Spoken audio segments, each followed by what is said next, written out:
All right, hello, and thank you everyone for joining us for What Am I Watching?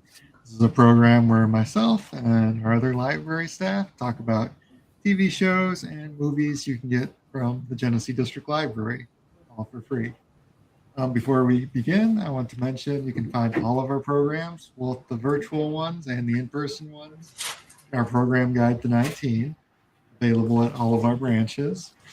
And I want to thank everyone who's doing the summer reading challenge and participating in the road trip adventure, where if you visit any of our branches, you get a little puzzle piece. And if you visit all 19, it makes a complete puzzle. So thank you for everyone who's done that so far. Um, so at the library, we lend out TV shows and movies on DVDs, Blu-rays, 4K discs, or if you prefer virtual, we can get movies through our Hoopla app. So I'm Kevin. I'm our digital services librarian. And I'm joined by Leah, our Forest Township librarian, Alger, our business librarian, and Kim, one of our library assistants. How's everyone doing? Good. Good. Very good. So we're each going to highlight something we're currently watching or something we've watched recently. And if you have any questions, comments, opinions, hey, put them in the chat and we will reply to them. So I will get started. I watched the movie Weird, the Al Yankovic story. This was released a couple years ago on the Roku channel. It never got a theatrical release. And it tells the life story of the musician Weird Al Yankovic. Now, I realize we might have some younger viewers who don't know who Weird Al is. He takes popular songs, changes up the lyrics, and reperforms them in kind of a parody version. He's a talented musician. He's done some acting. My first introduction to him, he had a kids' TV show on CBS for one season in the 90s. Did not do well. I did not know that. About 10 episodes, but that was how I was introduced to him. So before I talk about the movie itself, a quick question that I'll build it up. If you got a movie made about your life, would you prefer something pretty accurate or just something over the top Hollywood style, just exaggerating your life? What would you prefer? Over the top. Yeah, over the top.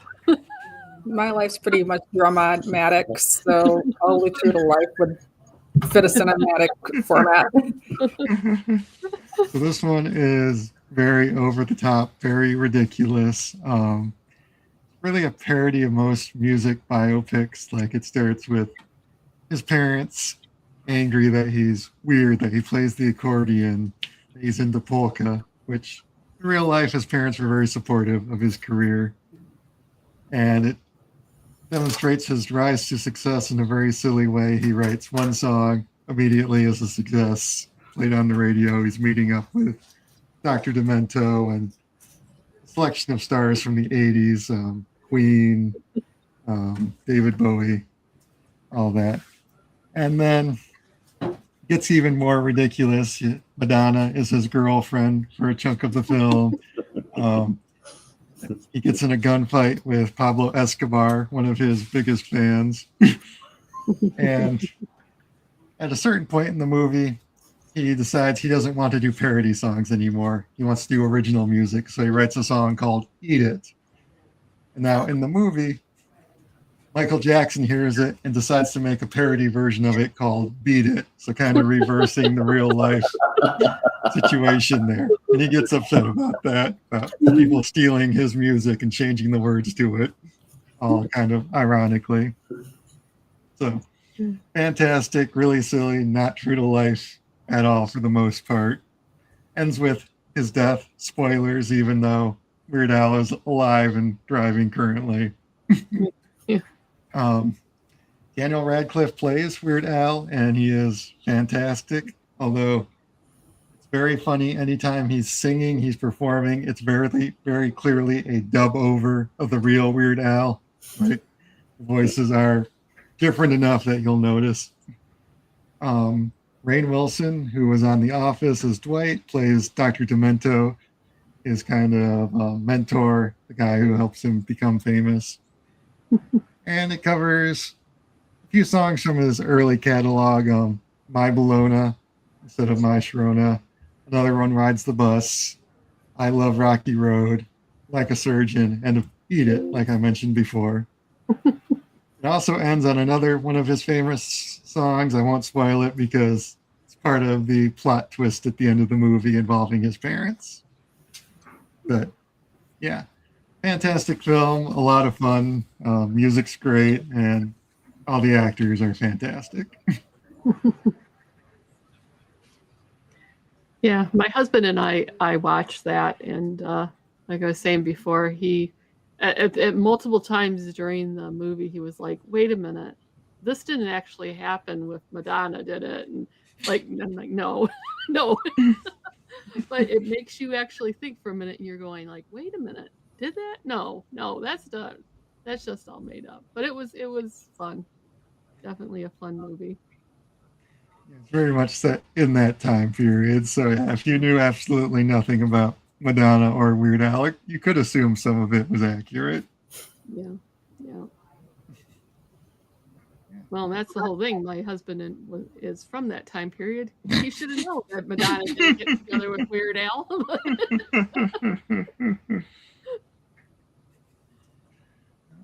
Anyway.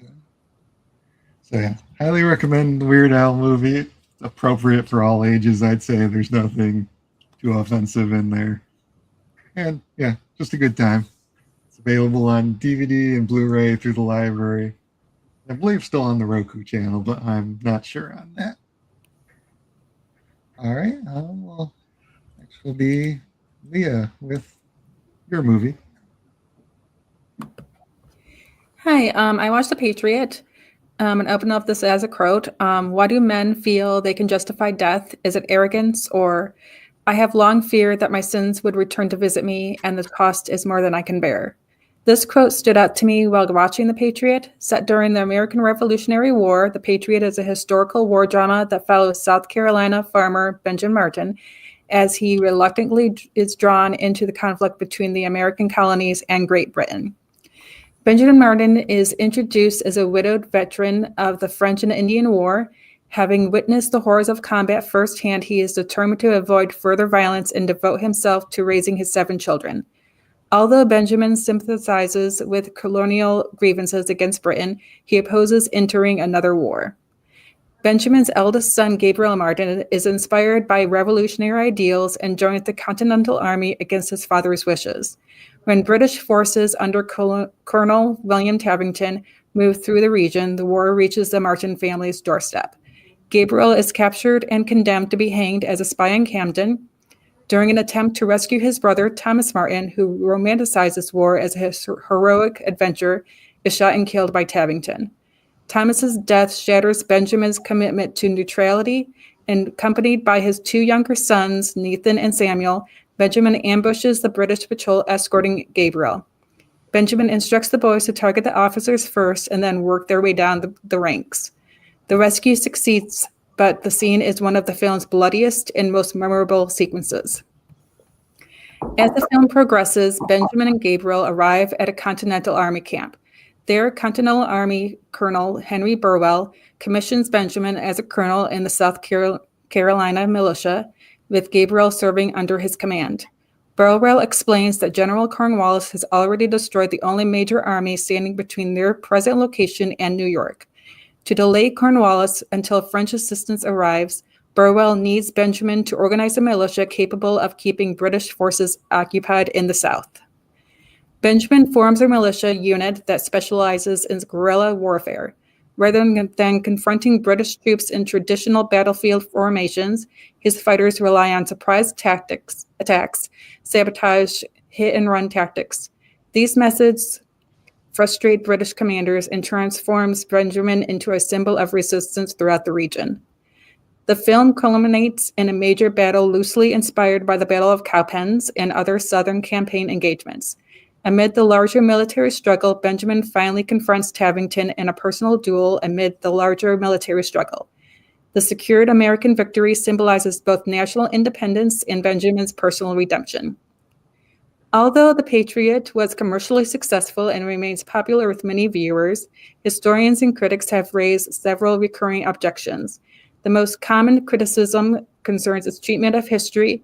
Many events are fictionalized, condensed, or altered for dramatic effects. The film combines historical events with fictional characters to tell a story about family, sacrifice, revenge, and the cost of freedom. For example, Benjamin Martin and Colonel William Tavington represent composite versions of multiple historical figures. Benjamin Martin was inspired by several Revolutionary-era fighters, including Francis Marion, known as the Swamp Fox, Thomas Sumter, and Andrew Pickens. Tavington is generally viewed as being based primarily on Banastre Tarleton. Like Tarleton, Tavington is portrayed as a young, aggressive cavalry commander who relentlessly pursues rebel forces and develops a reputation for brutality among American patriots. Such creative liberties are common in historical films. Filmmakers frequently blend multiple real people into a single character or adjust timelines to strengthen the narrative. The primary goal of a feature film is usually to tell a compelling story rather than function as a strict documentary. As a result, dramatic license is often used to make events more engaging and visually effective for a cinematic audience.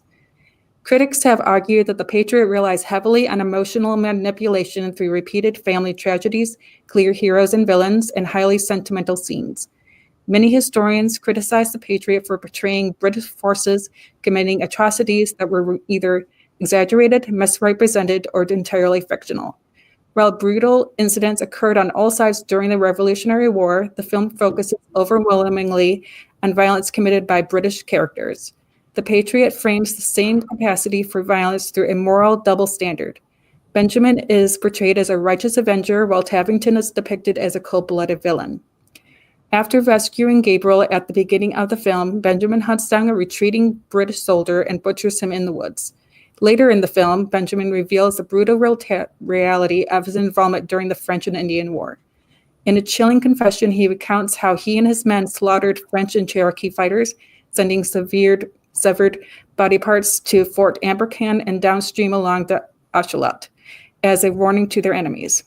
Yet Benjamin's worst actions remain largely off-screen, while Tavington's violence is displayed in graphic detail. The most controversial scene, in which Tavington locks civilians inside a church and burns the building to the ground, an event with no historical basis.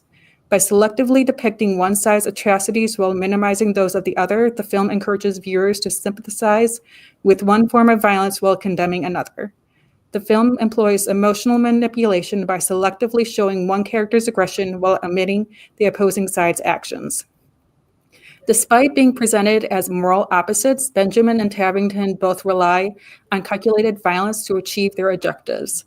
At one point, Cornwallis condemns Benjamin's guerrilla tactics, noting that Martin systematically targets British officers. Cornwallis argues that civilized warfare depends on officers to maintain order and restrain soldiers from committing atrocities. Without those leaders, armies risk descending into chaos. From Benjamin's perspective, targeting officers is an effective military strategy designed to weaken British command and control. Tavington's actions, while morally reprehensible, are also very strategic. The town of Pembroke serves as a center of support for Benjamin's militia, providing supplies and shelter while concealing rebel activity from British authorities. Tavington's destruction of the town is intended to eliminate future civilian support for the resistance and allow British forces to focus on military objectives. Although the film condemns his methods, it also demonstrates that both sides often justify violence as necessary to achieve their goals. This tension connects directly to the quote I stated at the beginning. Why do men feel they can justify death? Benjamin justifies violence as a duty necessary to protect his family, community, and the cause of liberty. Tavington justifies violence through a harsher military philosophy centered on maintaining order and securing victory. Both men believe their actions serve a greater purpose. Early in the film, Benjamin warns the South Carolina General Assembly by stating, "This war will be fought not on the frontier or on some distant battlefield, but amongst us, among our homes. Our children will learn of it with their own eyes, and the innocent will die with the rest of us." His warning proves prophetic.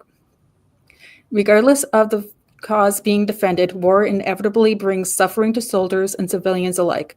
Violence is often portrayed as necessary to defeat an enemy, defend territory, protect its civilians, or force political change, yet the human cost remains unavoidable.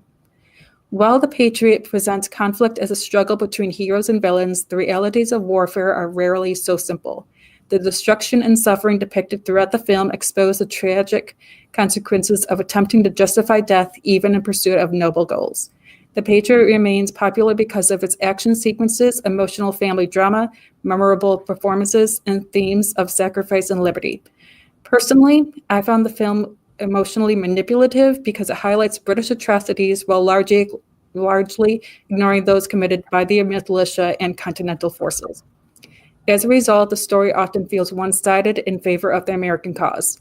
Nevertheless, I would recommend the film to viewers who enjoy historical action movies with strong performances, emotional family stakes, memorable villains, and large-scale battle scenes. I still remember seeing it in theaters, and revisiting it recently reminded me how visually impressive many of the battle sequences remain. The scenes of British and Continental soldiers advancing across open fields while cannon fire tears through their ranks effectively captured both the discipline and the horror of 18th century warfare. Watching these sequences gave me a greater appreciation for the courage of the soldiers on both sides who fought under such conditions. However, viewers seeking historical accuracy may find the film frustrating. Many characters are fictionalized, events are embellished, and the film frequently prioritizes emotional impact over historical complexity. Even so, The Patriot remains an entertaining and thought-provoking war film that raises important questions about violence, morality, and the ways people justify killing in times of conflict. The movie is available at GDL through Davison, Goodrich, and Grand Lake. Any questions? I remember when I first watched it and having taken American history fairly close to that, I enjoyed some of the historical nods, when General Cornwallis's hunting dogs are returned to him. That was a real story. Only George Washington was the one that that did it. So I thought that was interesting, like the little historical things that I did recognize from it. Yeah. I enjoyed it. It's also kind of neat seeing a very, very young Heath Ledger in it as the son. Mm-hmm. That's he's just so young at that point. Yeah. But it was a good movie, I thought. I enjoyed it. But like you say, not for historical accuracy. Yeah.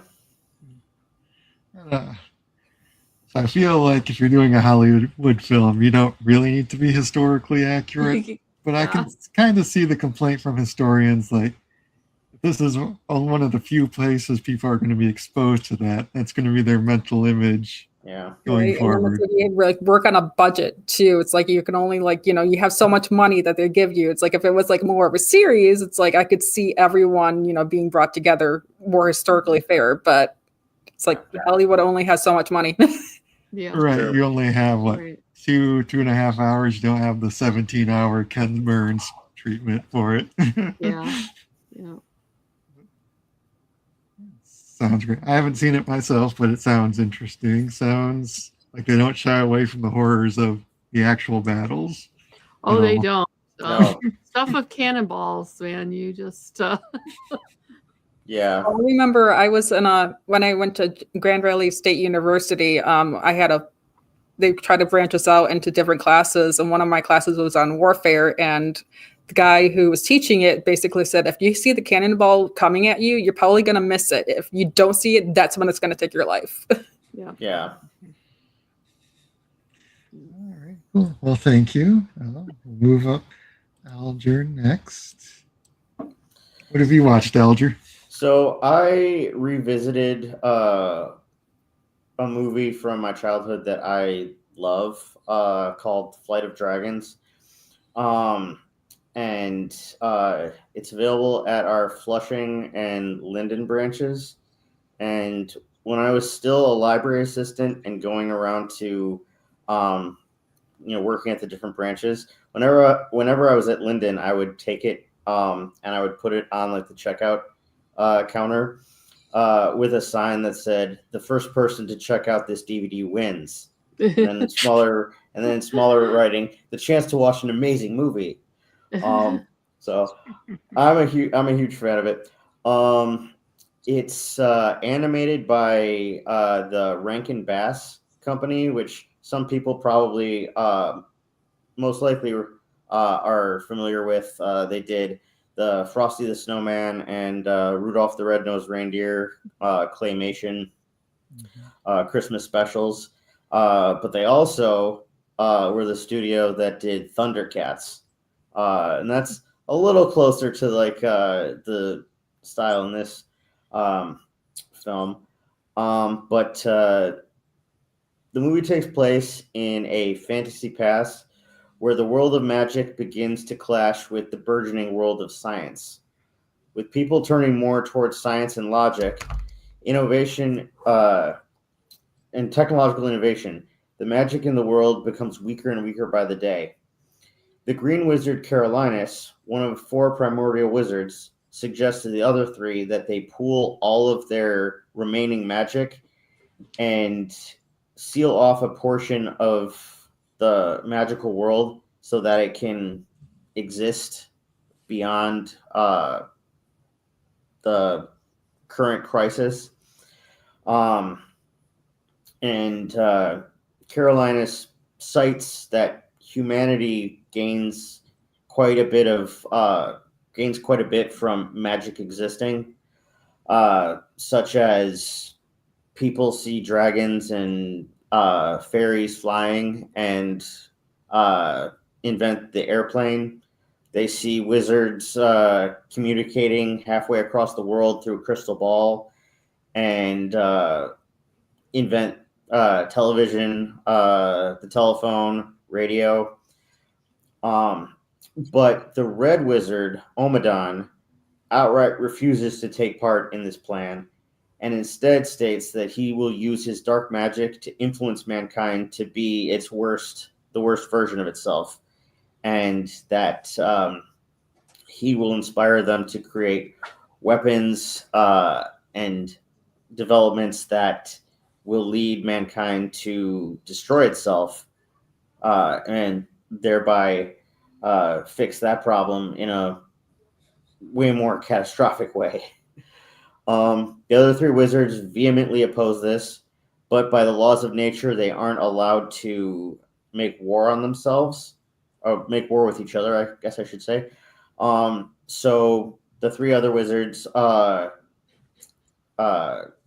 create a quest for several adventurers to go into Omadon's realm of the Red Death and steal the crown from his head, which will then remove his powers. And to lead the party, Carolinus asks the wisdom of antiquity for a suitable choice. And they determine it should be a man from present-day Boston named Peter Dickinson. He's a former graduate student of the sciences, but he has a huge obsession with dragons. And in fact, he's writing a book about his theories on dragons called The Flight of Dragons. Dickinson is brought back through time and struggles to live up to the great responsibilities that are thrust upon him. But while doing so, he is able to observe the magical world around him and see like the science in it. So like, for instance, The Flight of Dragons. In the movie, dragon flight and their ability to breathe fire are integrally linked. And as the character explains, this comes from dragons periodically eating limestone, and the calcium in the limestone reacts with their stomach acid to create large amounts of hydrogen, which makes their body way lighter and easier for them to be able to actually lift themselves off the ground. And when they decide that they want to expel the hydrogen, there is an electrical organ in like the top of their mouth called the Thor thimble, which ignites the hydrogen and they breathe fire. So basically, throughout the main character's journey, he's able to see that science and magic don't necessarily have to be mutually exclusive, but are kind of destined to be. And the movie was inspired by the real book, The Flight of Dragons, which was written by a man named Peter Dickinson. The plot of the movie was completely made up. And the book itself was exactly what the movie said it was going to be. It's a speculative look at rational explanations for the various attributes that we associate with dragons. And I can say that in the early 2000s, our Flushing branch did have a copy. It has since been discarded because the book did come out in like the mid 70s. But you know, I love this movie. As a kid, I loved all of the fantastical elements. I loved the dragons. They do a really good job of like showing a lot of different like dragon archetypes. Like you have like the Asian like serpent dragon, you have the more European version, and you know, there are some that have horns, there are some that are more spiky, etc. But as an adult who did take chemistry and physics in high school, I can appreciate it as an adult, hearing like all of the, you know, explanations that are somewhat plausible. And it's just a lot of fun. In terms of the cast, most of them are voices people probably like would recognize from 1970s and 80s cartoons, but the main character, Peter Dickinson, is voiced by John Ritter from Three's Company and many other things. And Omadon is voiced by James Earl Jones, who has that incredible voice and the incredible acting skills to, you know, really play a villain well.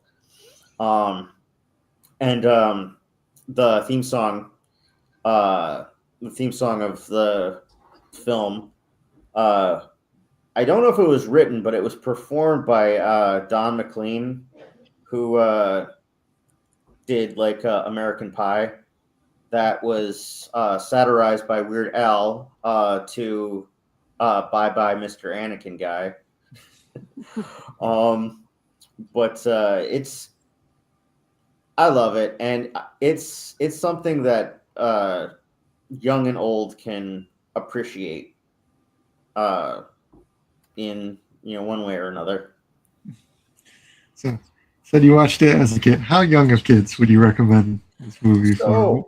It's not super violent, so and there's nothing really objectionable, so, you know, I would say that like you could probably watch it like you know, like as a 6 or 7 year old, and you know, enjoy the fantastical elements, like I said.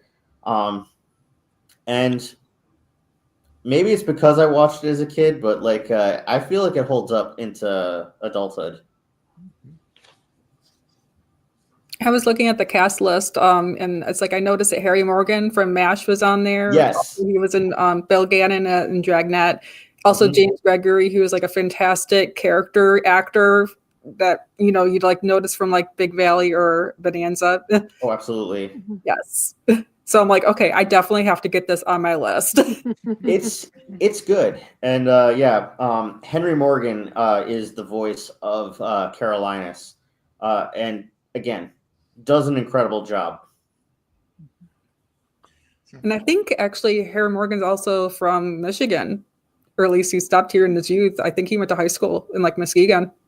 Interesting. Yeah. Sorry, I'm like a fan of his. So You're fine. No, go for it. So, kind of adjacent, you said this was a Rankin Bass production. On top of all the Christmas specials, they also did an animated version of The Hobbit, and then an animated version of The Return of the King, for some reason, the last book in the I can Lord of tell the you. Rings I can tell you trilogy. why, because I am a huge fan of The Hobbit and their version of The Hobbit and The Return of the King. Unfortunately, when they went to go make or get the licensing for the Lord of the Rings, Ralph Bakshi had already got the licensing for Fellowship and the Two Towers, and made an animated film that was like rotoscoped, called Lord of the Rings. And my personal opinion, I wasn't a huge fan, and I was kind of annoyed. I wish they would have gotten the Fellowship and the Two Towers, because I feel like they would have done a better job. Yeah, Okay. Bashi is kind of his own style, his own taste. Yeah, they also did a movie called The Last Unicorn that also is amazing, has a star-studded voice cast. I would definitely suggest that too, and I know that like we have that at various branches. Cool, cool. Very cool. Sounds great. All right. Kim is with us. And what have you been watching? Well, I have been watching Good Luck, Have Fun, Don't Die, which I went into this not really knowing anything about it. It was just, I need a movie to watch tonight. So it's a 2025 science fiction / dark comedy / dystopian film. It's directed by Gore Verbinski, which I guess he did the Pirates of the Caribbean series. He's done some other stuff. The film stars Sam Rockwell as the main character. I love him. Loved him ever since Galaxy Quest.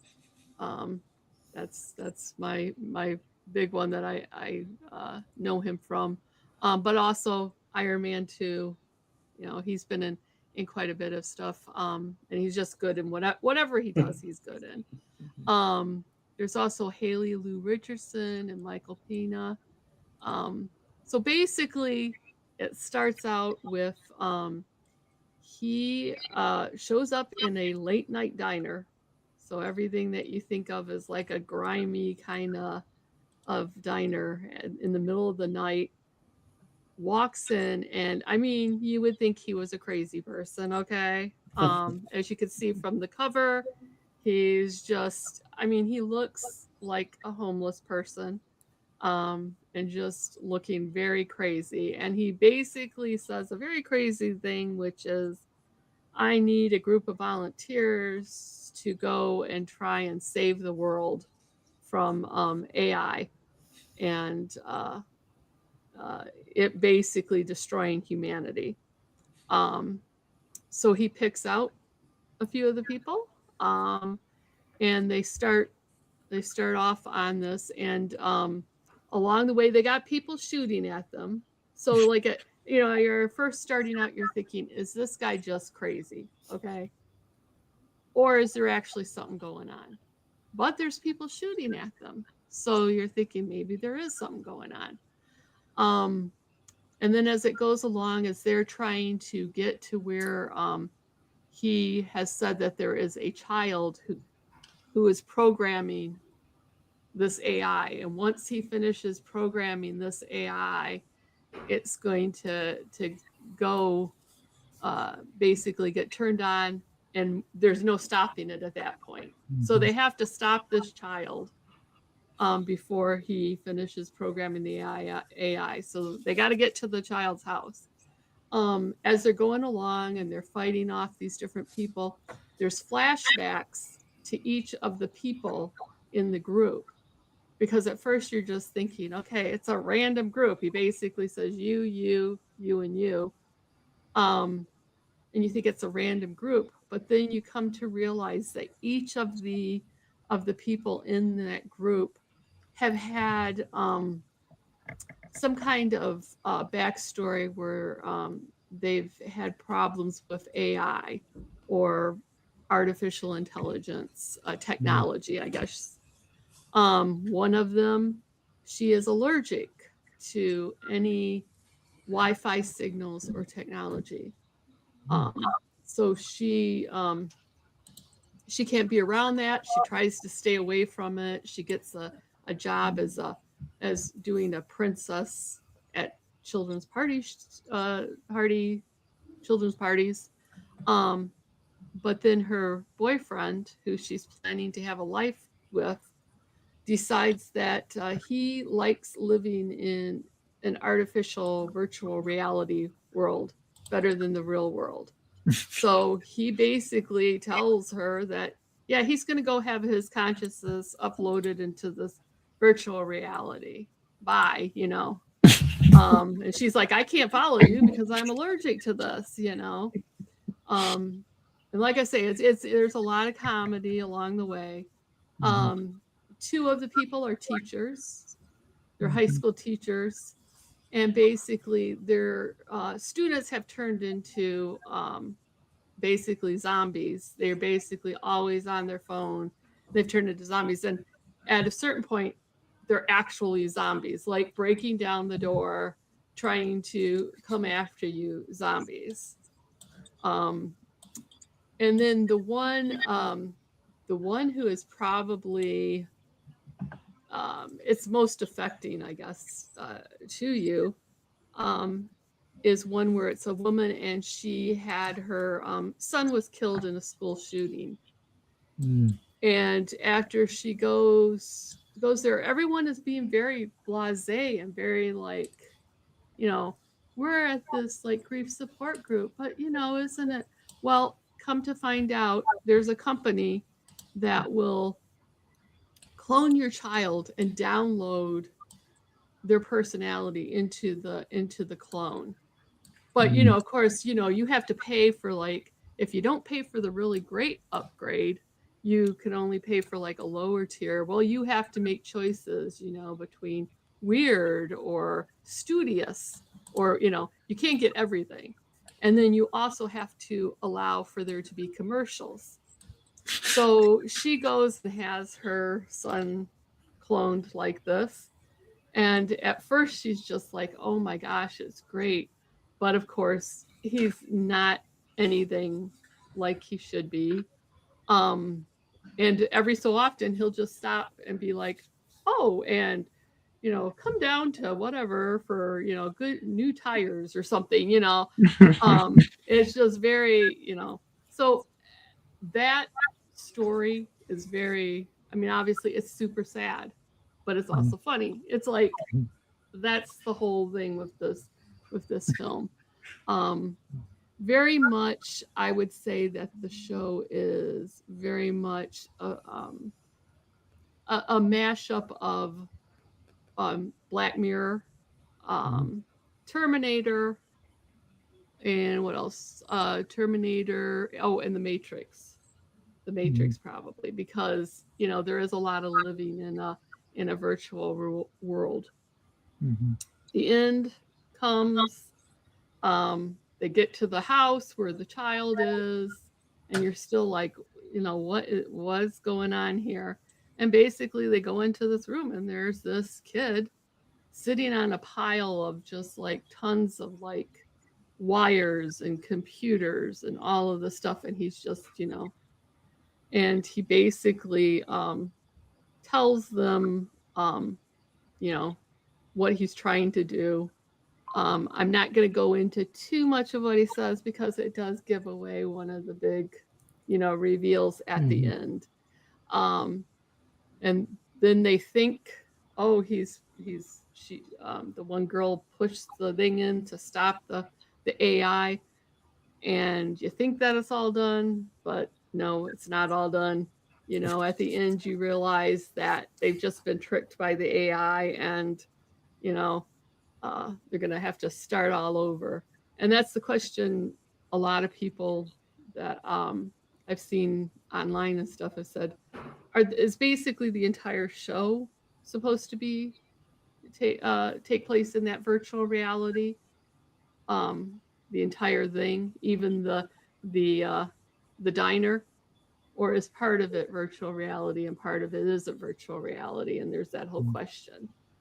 But I enjoyed it. There was a point, like at the very beginning when you first start, you kind of go like, what's going on here? What exactly is this all about? I'm kind of confused a little bit.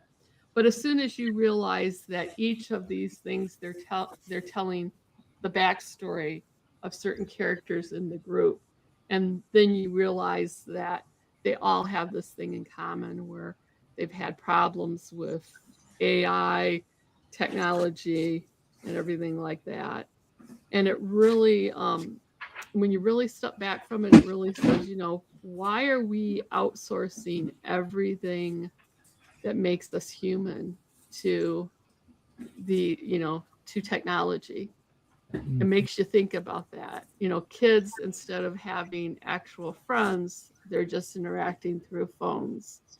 The mom ends up having this you know, she can't go through her grief and have people actually, you know, empathize with her and help her through her grief. It's like, here's an easy way to, you know, not feel bad anymore. Here's this clone of your kid here. So it really does have a lot to say, I think, about how much we've given over to technology and what we're going to continue to give over. So I really liked it, enjoyed it. I would give it a you know, positive A grade. It had an 81% on Rotten Tomatoes. So Yes. Yeah, it sounds great. I'm a big fan of Black Mirror, so definitely seems in that vein of technology. The next step, is it too far? Yeah, right, Yes. right. It's on my list. I'm a big fan of that general like premise. Right. Like I think someone online made a joke. You know, a company comes out with something called the Torment Nexus, and they're like, we've created the Torment Nexus, inspired by the popular novel "Do Not Create the Torment Nexus." Yes. Another one was like Roko's Basilisk, which is a possible future super intelligence that is otherwise benign, but like will kill anyone that didn't aid in its development.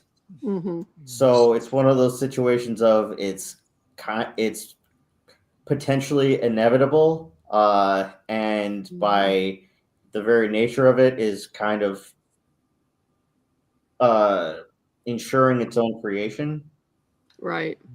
So yeah, there is definitely something to be said. Like I read something where somebody was saying that you're very, very likely that the commercial or whatever that plays right before this movie would be something that's AI generated.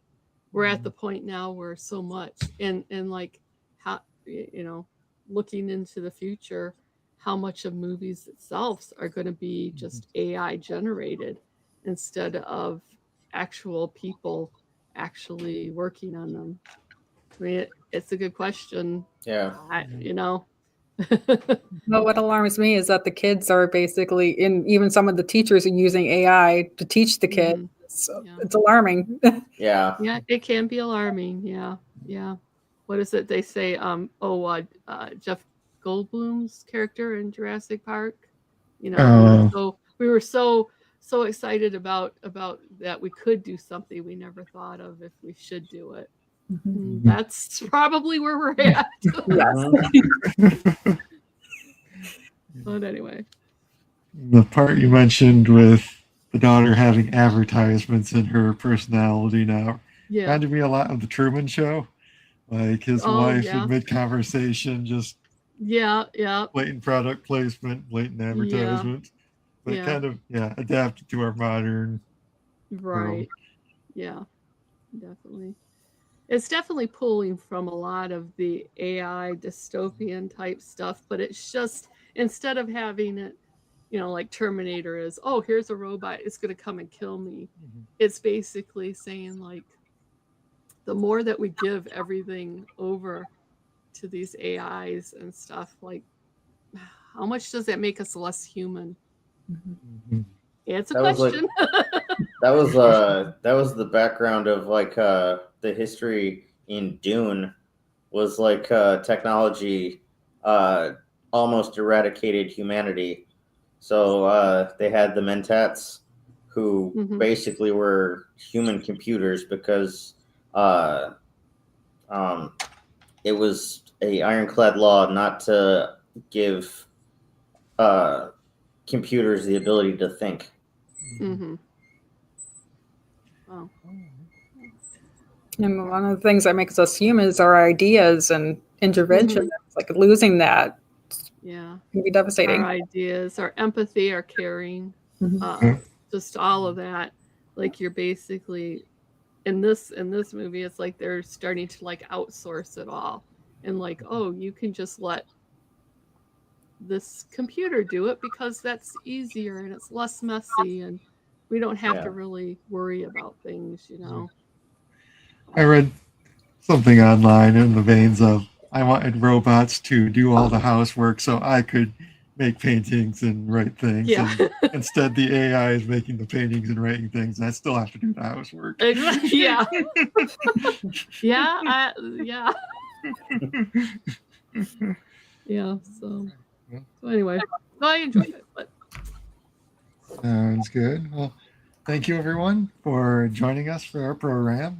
If you're interested in any of these movies we've talked about, you can visit our website, thegdl.org, place them on hold, and you can have them sent to your library. You don't have to travel around the county to pick them up. But if you choose to, you can do the road trip and get the puzzle pieces and make the America 250 puzzle. Also, check out Hoopla, see what's on there. Those are free movies you get to check out. You can have 6 checkouts a month, and you can stream them on your devices. Thank you, all of you guys, for sharing what you've been watching, and hope everyone has a great evening. okay. Thank you. Bye.